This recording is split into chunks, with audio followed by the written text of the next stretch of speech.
नमस्कार विद्यार्थी मित्रांनो, तुमचं स्वागत आहे जय हिंद पाठशाला या यूट्यूब चॅनलवर।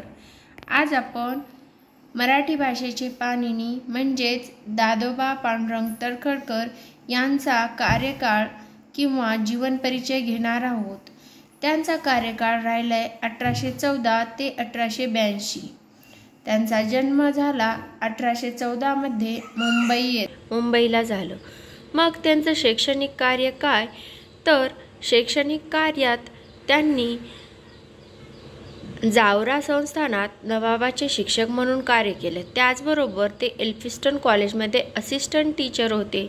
त्यानंतर त्यांनी 1846 ला ट्रेनिंग कॉलेजच्या संचालकपदी नियुक्ती झाली आणि 1852 ला ते डेप्टी कलेक्टर झाले आणि डेप्टी कलेक्टर झाल्यानंतर त्यांनी भिल्लांच्या बंडांचा यशस्वी बिमोड केला।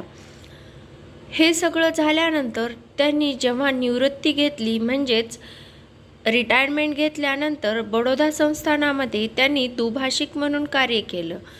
ब्रिटिश सरकारने त्यांना जेव्हा ते डेप्युटी कलेक्टर होते आणि जेव्हा त्यांनी भिल्लांच्या बंडांचा यशस्वीपणे बिमोड केला त्यावेळेस त्यांना राव बहादूर ही पदवी बहाल केली। त्यांची ग्रंथसंपदा मराठी भाषेचे व्याकरण त्यांनी लिहिले। त्याचबरोबर विद्येच्या लाभाविषयी आणि धर्मविवेचन नावाचा एक ग्रंथसुद्धा त्यांनी लिहिला। मराठी भाषेचं व्याकरण लिहिल्यामुळेच त्यांना मराठी भाषेचे पाणिनी असं म्हणतात। मग यांचे सामाजिक कार्य काय, तर सामाजिक कार्यामध्ये त्यांनी मानव धर्म नावाची सभा सुरू केली जेव्हा ते सुरतमध्ये होते 1844 मध्ये। ही सभा सुरू करण्यास मदत केली दुर्गाराम मंचाराम, त्याचबरोबर दीनमणी शंकर दलपतराय। ही सभा बंद पडल्याच्या नंतर परमहंस सभा ही त्यांनी 1849 मध्ये मुंबई येथे सुरू केली। तेव्हा त्यांना सहकार्य लाभलं भिकोबा चव्हाण आणि राम बाळकृष्ण जयकर यांचं।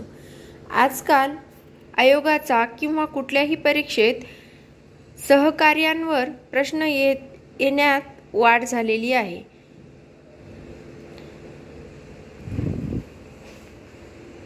व्हिडिओ शेवटपर्यंत पाहिल्याबद्दल धन्यवाद।